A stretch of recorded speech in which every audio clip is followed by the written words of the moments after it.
I'm not going anywhere. If you want to criticize my 16 years of service, please bring it on. Well, in just hours, FBI Director Kash Patel is scheduled to face lawmakers again after a very contentious hearing yesterday. Several Democratic senators hammering him over firing decisions and falsely announcing the capture of a suspect in the Charlie Kirk case. Patel pushed back, at times getting into verbal shouting matches with lawmakers as he defended his record. National criminal enterprise. He's currently on the FBI's, and has been, top 10 most wanted list. He controls one of the most prolific and violent drug trafficking organizations in this world. He is currently the largest distributor of cocaine in Canada. Wedding collaborates closely with the Sinaloa cartel, a foreign terrorist organization, to flood not only American but also Canadian communities with cocaine coming from Colombia. His organization is responsible for importing approximately 60 metric tons of cocaine a year. Okay, so we need to talk about what just happened to Kash Patel in federal court, because this is one of the most dramatic judicial smackdowns of a sitting FBI director in modern history, and it reveals systematic obstruction of justice at the highest levels of law enforcement. Judge James Boasberg absolutely tore into Patel during a hearing, threatening him with jail time for contempt after months of Patel stonewalling Congress and defying court orders to produce documents. We're talking about a federal judge telling the FBI director that there will be no more delay tactics, no more evasions, comply or face the consequences. That's a judge at the end of his patience with someone who's supposed to be leading federal law enforcement, but is instead obstructing justice to protect Trump. The specific issue is that Patel has been refusing to turn over documents related to the Epstein investigation, documents about FBI personnel purges where agents were fired for political reasons, and other materials that Congress and courts have demanded. Patel kept claiming he couldn't release documents because of sealed court orders, or because of ongoing investigations, or because of various other legal excuses. But Judge Boasberg called bullshit on all of that, directly stating that Patel's excuses are contradicted by the actual court orders, and that Patel is manufacturing legal barriers that don't exist. And when the judge confronted Patel with these contradictions, Patel visibly panicked, stumbling through answers, contradicting his own previous testimony, looking like someone who knows he's been caught lying and is desperately trying to find an escape route that doesn't exist. But before we go any further, real quick, let's be honest, you can't really trust headlines anymore. That's why we built Pump Politics, to bring you real stories, real context, and no corporate spin. If you want to stay ahead of the headlines, join our free newsletter. We'll send the news straight to your inbox every day. Just click the link in the description to join. And if you just want to support what we're doing, join us, be part of the community that actually cares about the truth. All right, let's get back to the video. All of these narcotics are enabled by our enemies to go after our youth and our communities and kill and destroy American civilization. Under President Trump's leadership, we have been shutting that down since day one. As the Attorney General mentioned, this is an indictment, an additional indictment, an arrest of multiple subjects, nearly a dozen more, and that brings the total to approximately 36 indicted. And you'll hear the details from the tremendous team established here by the Attorney General. Most importantly, you do not get to be a drug kingpin and evade the law. Make no mistake about it. Ryan Wedding is a modern-day iteration of Pablo Escobar. He's a modern-day iteration of El Chapo Guzman. This Justice Department and this FBI will work with our Canadian counterparts and the government officials across the world to bring him to justice. He is responsible for engineering a narco-trafficking and narco-terrorism program that we have not seen in a long time. He will not evade justice. We are here today because this Department of Justice, behind Attorney General's brilliant leadership and the Deputy Attorney General, have made it clear to the American people with the indictments they have brought that law enforcement and agencies like this FBI will lead the effort to go out there and make sure these animals are brought to justice. And that's exactly what we will do. This step, this interagency step, is a huge, huge step towards obtaining justice for so many American lives lost and so many American lives saved. So let's set the scene here, because understanding what Patel has been hiding and why helps explain why this courtroom confrontation is so significant. Kash Patel is a Trump loyalist who was installed as FBI director specifically because Trump wanted someone who would protect him and his interests rather than someone who would independently enforce the law.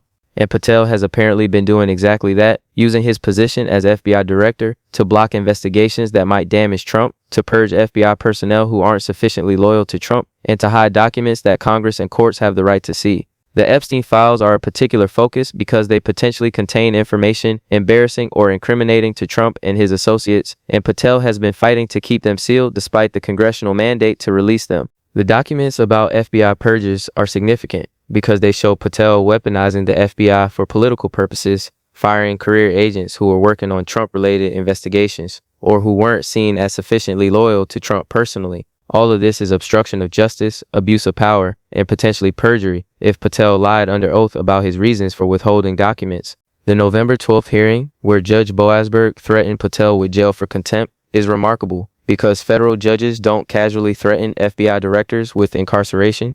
That kind of threat only comes when a judge believes someone is actively defying court authority and obstructing justice in ways that cannot be tolerated. Boasberg apparently reviewed Patel's pattern of delays, evasions, and excuses and concluded that Patel isn't acting in good faith, that he's deliberately defying legitimate demands for documents and is making up legal justifications that don't actually exist. When a judge reaches that conclusion, contempt charges become appropriate, and the threat of jail time is meant to make clear that Patel can't just keep ignoring court orders without facing serious personal consequences. The specific moment where Judge Boasberg demolished Patel's claim about sealed court orders is particularly devastating. Patel had testified to Congress that he couldn't release Epstein files because sealed court orders prevented their disclosure. That testimony was under oath, which means if it's false, it's perjury. And Judge Boasberg apparently told Patel directly in court that the sealed orders don't say what Patel claims they say, that they don't actually prevent release of the documents Patel is withholding. That's a judge calling out the FBI director for lying. When that happens in open court, it's incredibly damaging because it establishes a clear factual record that Patel's excuses are false. Patel can't later claim misunderstanding or ambiguity when a judge has explicitly told him his interpretation of court orders is wrong. Congressional reaction to Patel being exposed as potentially lying under oath has been intense and bipartisan to some degree. Members are calling Patel a liar, demanding criminal investigations into his testimony, and arguing that he's deliberately obstructed congressional oversight through phony legal excuses. When Congress takes that kind of aggressive stance against an executive branch official, it shows they believe they have him dead to rights and are moving toward formal accountability measures like contempt charges, impeachment, or criminal referrals. The fact that even some Republicans are uncomfortable with Patel's conduct suggests his position is becoming politically untenable even apart from the legal jeopardy he faces. The lawsuits from fired FBI agents add another dimension to Patel's problems. These agents are alleging that Patel carried out political purges, firing people not for job performance or misconduct, but purely because they were working on investigations Trump didn't like or because they weren't sufficiently loyal to Trump personally. Those are exactly the kind of abuses that FBI directors are supposed to be independent enough to avoid. The FBI is supposed to be insulated from political interference, but Patel has apparently turned it into a political weapon serving Trump's interests. The lawsuits from fired agents combined with whistleblower statements and internal FBI documents are providing detailed evidence of this political corruption, and courts are taking that evidence seriously, which is why Judge Boasberg is coming down so hard on Patel. So why does this matter beyond just Patel's personal legal troubles? Because this represents the courts finally enforcing accountability on Trump loyalists who've been obstructing justice and abusing their positions. For years, Trump has installed loyalists in key positions who've protected him by blocking investigations, hiding documents, firing career officials who won't play ball. And largely they've gotten away with it because the political system has been too dysfunctional to hold them accountable. But now courts are stepping in and making clear that obstruction has consequences, that lying to Congress is perjury, that defying court orders results in contempt charges. This judicial enforcement of accountability is crucial for maintaining the rule of law. If people like Patel can obstruct justice with impunity, then law enforcement becomes just another political tool rather than an independent institution serving justice. All right, so let's dig into the specific acts of obstruction and deception that Patel is accused of and understand exactly why Judge Boasberg and Congress are so furious, because the details of what Patel has done reveal systematic corruption of the FBI for political purposes. The documents Patel has been withholding apparently fall into several categories. First, there are Epstein-related files that Congress mandated be released, but that Patel has kept sealed using various excuses. These files potentially contain information about Trump's relationship with Epstein that Trump wants hidden. Second, there are documents about the FBI personnel purges, records showing why specific agents were fired, who made those decisions, what investigations those agents were working on. These documents would prove whether the firings were politically motivated. Third, there are broader investigation files related to Trump that Patel has blocked career FBI officials from pursuing or has hidden from congressional oversight. All of these documents are things that Congress and courts have legitimate authority to review, but Patel has been preventing access through delay, evasion, and false legal claims. Patel's pattern of excuses for not producing documents has evolved over time as each excuse gets debunked. Initially, he claimed documents were protected by executive privilege. When that was challenged, he claimed ongoing investigations prevented disclosure. When pushed on that, he claimed sealed court orders barred release. When Judge Boasberg demolished that excuse by showing the court orders don't say what Patel claims, Patel has now moved to vague claims about national security or about needing more time to review documents. This pattern of constantly shifting excuses is what judges call evidence of bad faith. Someone acting in good faith would have legitimate legal reasons that remain consistent, while someone obstructing in bad faith keeps making up new excuses as each one fails. The contradiction between Patel's sworn congressional testimony and the actual content of sealed court orders is potentially criminal.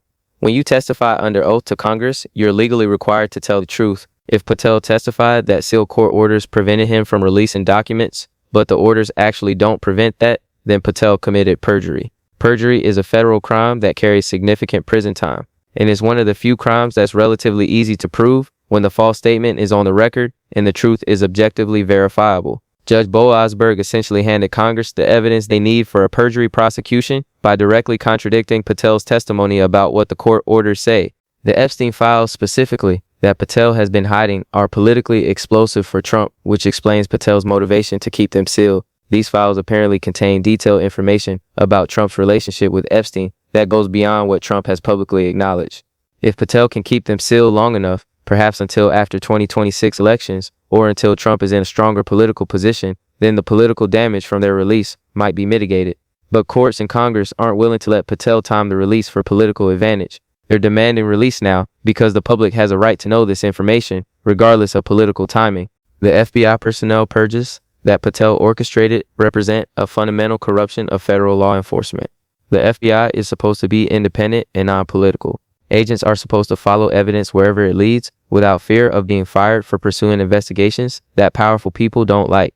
But Patel has apparently fired agents specifically because they were working on Trump-related cases or because they weren't loyal enough to Trump personally. That turns the FBI from an independent law enforcement agency into a political weapon.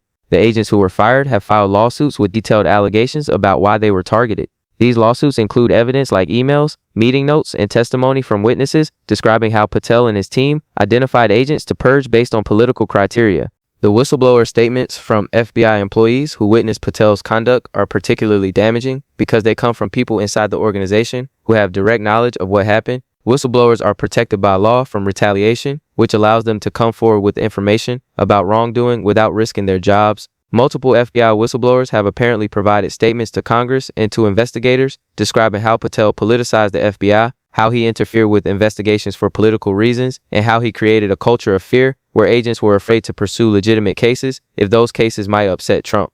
This kind of insider testimony is exactly what prosecutors and Congress need to prove systematic corruption. Judge Boasberg's visible frustration and anger at Patel during the hearing reflects the seriousness of Patel's obstruction. Federal judges are typically very composed and measured in their language even when they're ruling against someone. For a judge to show open anger and to threaten jail time indicates that Patel's conduct has crossed lines that judges find intolerable. Boasberg apparently believes Patel is actively obstructing justice, lying to the court, and abusing his position as FBI director to protect political interests rather than serving law enforcement. That kind of judicial finding is devastating for Patel because it establishes on the record that a neutral arbiter has concluded Patel is acting in bad faith. The specific legal standard for contempt of court is that someone has willfully disobeyed a clear court order. Boasberg apparently found that his previous orders to Patel to produce documents were clear and unambiguous, and that Patel's failure to comply was willful rather than based on legitimate legal concerns. That finding supports holding Patel in contempt. The potential punishment for contempt can include fines or incarceration until the person complies with the court order. Judges don't want to jail people if they can avoid it, but when someone is actively defying court authority, judges will use contempt powers to enforce their orders. Boasberg's threat of jail time for Patel is meant to make clear that continued defiance will have serious personal consequences. The broader pattern of Trump loyalists obstructing investigations, and hiding documents is what makes Patel's conduct part of a larger conspiracy rather than just individual misconduct. We've seen similar obstruction from other Trump appointees and allies, refusing to comply with subpoenas, claiming executive privilege to hide documents, firing or marginalizing career officials who won't help cover things up. This pattern suggests coordination and a systematic effort to prevent accountability, and that systematic obstruction itself is potentially criminal conspiracy to obstruct justice. If prosecutors can show Trump directed or coordinated this obstruction, it adds to Trump's criminal exposure. If they can show Patel and others were working together to obstruct, they can all be charged with conspiracy. The comparison to previous FBI directors is stark. Historically, FBI directors have maintained independence from political pressure, even when that made them unpopular with presidents who appointed them. James Comey defied Trump's pressure to drop investigations. Robert Mueller refused to be used as a political tool. Even J. Edgar Hoover, who had many faults, maintained institutional independence for the FBI, even when doing so conflicted with presidential wishes. Patel represents a complete departure from this tradition of FBI independence. He's acting as Trump's loyalist first and as FBI director second. That's a dangerous corruption of an institution that's supposed to be above politics. The legal jeopardy Patel faces is severe and multifaceted. He potentially faces contempt charges for defying court orders, perjury charges for lying to Congress, obstruction of justice charges for blocking legitimate investigations, and civil liability for wrongfully firing FBI agents. Any one of these could end his career. All of them together represent existential legal crisis where Patel faces potential prison time and certainly would be disbarred and unemployable in law enforcement. The only way out for Patel might be to cooperate with investigators and provide information about who directed his obstruction and what was being hidden. But cooperation would mean betraying Trump, which creates its own dangers for Patel, given Trump's tendency to attack people who flip on him. The precedent being set by Boasberg's aggressive stance toward Patel is important for future accountability. If FBI directors and other high-level officials learn that they can't obstruct with impunity, that courts will actually enforce contempt charges, and that lying to Congress results in perjury prosecutions, then future officials might think twice before engaging in similar conduct. But if Patel somehow escapes serious consequences despite this blatant obstruction, it sends the opposite message that political loyalty to President Trump's legal obligations and that powerful officials can defy courts and Congress without real accountability. How this case resolves will affect government accountability for years. The impact on the FBI as an institution is significant. The Bureau's reputation has been damaged by Patel's politicization of it. Career FBI agents who've served honorably for decades are demoralized by watching their agency be corrupted for political purposes. The public's trust in the FBI is undermined when the director is openly obstructing justice rather than enforcing it. Rebuilding the FBI's credibility and independence after Patel will require strong leadership committed to non-political law enforcement and will require years of demonstrating that the Bureau serves justice rather than political interests. Okay, so let's break down what happens next and what Patel's courtroom collapse means for him, for Trump, and for the principle of FBI independence, because this is a critical moment where obstruction either faces consequences or succeeds. First and most immediately, Patel has to decide whether to comply with Judge Boasberg's order or to continue defying it and face contempt charges. Compliance means producing documents that will be politically damaging to Trump and that will provide evidence of Patel's own misconduct. That's essentially career suicide and potential criminal exposure. But continued defiance means contempt charges that could result in jail time. Patel is trapped between terrible options with no good way out. The rational choice is probably to comply and then try to minimize legal exposure through cooperation, but that requires betraying Trump, which Patel might not be willing to do. If Patel is held in contempt in jail, the practical and political implications are enormous. An FBI director in jail for contempt is unprecedented in American history. It would be a massive scandal that dominates news for weeks. It would raise questions about who's running the FBI while the director is incarcerated, and it would demonstrate that courts are willing to enforce their authority even against the most powerful executive branch officials. That demonstration of judicial authority is important for maintaining rule of law, but it also creates a constitutional crisis about the relationship between branches. The perjury investigation that will almost certainly follow Boasberg's finding that Patel lied about sealed court orders creates separate criminal jeopardy. Congress will likely refer Patel to DOJ for perjury investigation based on the contradictions between his testimony and what Boasberg found. DOJ will face pressure to prosecute because the evidence of perjury appears strong and because not prosecuting looks like political protection. If Patel is indicted for perjury, he'll have to resign as FBI director and will face trial that could result in prison time. That's a career-ending, life-changing consequence that's now very much in play. For Trump personally, Patel's collapse is problematic because whatever documents Patel has been hiding are now likely to be released. If Patel complies with court orders, or if he's removed and replaced with someone who will comply, all those Epstein files and investigation documents will come out. And whatever is in them is apparently damaging enough that Trump was willing to have Patel risk contempt charges and perjury to keep them hidden. When those documents become public, Trump faces new revelations and new scandals, just as he's already dealing with multiple legal problems. The fired FBI agents' lawsuits will proceed with stronger positions now that a federal judge has essentially validated their claims that Patel was obstructing justice and acting politically. When a judge finds that an FBI director was lying and obstructing, it lends credibility to allegations that the same director was carrying out political purges. These lawsuits could result in significant monetary damages against the government and could result in agents being reinstated with back pay. They also create detailed factual records of how Patel corrupted the FBI that can be used in other proceedings. Congressional action against Patel is likely to intensify now that a federal judge has found he lied and obstructed. Contempt of Congress charges are possible. Impeachment is unlikely, given political dynamics, but could be discussed. Criminal referrals to DOJ are probable, and certainly there will be continued aggressive oversight with demands for testimony and documents. Patel's position becomes increasingly untenable as both judicial and legislative branches come after him simultaneously. The search for Patel's replacement is already probably underway, even if not publicly acknowledged. Trump needs to find someone to lead FBI who will be confirmable by the Senate, but who will also protect Trump's interests. That's a difficult balance. Too much of an obvious loyalist won't get confirmed. Too much of an independent institutionalist won't serve Trump's purposes. And potential candidates are watching what's happening to Patel and thinking carefully about whether taking the FBI director job is worth the legal risk if you're expected to obstruct justice for Trump. The impact on 2026 elections includes both the substance of what's revealed in the documents that Patel hid and the broader narrative about Trump corrupting federal law enforcement. Democrats will hammer Republicans on the theme that Trump turned the FBI into his personal protection agency. They'll point to Patel's obstruction and lying as evidence that Trump and his team are covering up serious wrongdoing. Republicans will have to either defend Patel, which looks bad, or acknowledge that he acted improperly, which raises questions about why Trump appointed him. The precedent about holding FBI directors accountable through contempt charges and perjury prosecutions is important for future governance.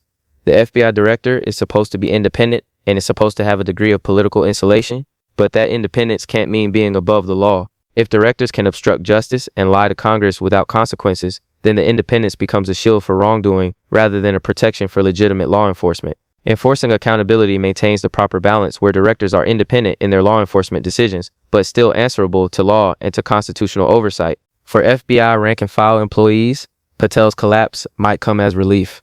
Career agents who've been demoralized by political corruption of their agency will see that courts and Congress are fighting back. Whistleblowers who came forward at personal risk will see their decision validated by judicial findings against Patel. And agents who were fired or marginalized for political reasons might see vindication and possible reinstatement. All of this could help begin restoring morale within the Bureau. The long-term damage to FBI credibility will take years to fully repair, regardless of what happens to Patel. Once an institution is politicized, public trust doesn't return quickly. The FBI will need to demonstrate over sustained time that it's returned to non-political law enforcement. That means transparent operations, resistance to political pressure, and accountability for past abuses. Future FBI leadership will have to consciously work to rebuild credibility that Patel damaged. Here's the bottom line after examining all the angles. FBI Director Kash Patel collapsed under withering judicial scrutiny as Judge Boasberg exposed his obstruction and lying about sealed court orders. Patel faces immediate choice between complying with court orders that will expose damaging information and continued defiance that risks jail for contempt. He likely faces perjury investigation for lying to Congress. Trump loses his loyalists protecting him at FBI and faces release of documents he wanted hidden. Fired FBI agents' lawsuits are strengthened by judicial findings that validate their claims. Congress will intensify oversight and possible criminal referrals. The precedent being set is that even FBI directors face accountability for obstruction and can't hide behind claims of independence to shield wrongdoing. What happens next depends on whether Patel chooses compliance or continued defiance, whether DOJ prosecutes perjury despite political pressure not to, and whether this case becomes a turning point for accountability or just another example of corruption without consequences. But Judge Boasberg's aggressive stance and clear findings that Patel lied suggest the accountability moment has arrived and that Patel's obstruction is finally facing the judicial enforcement it deserves.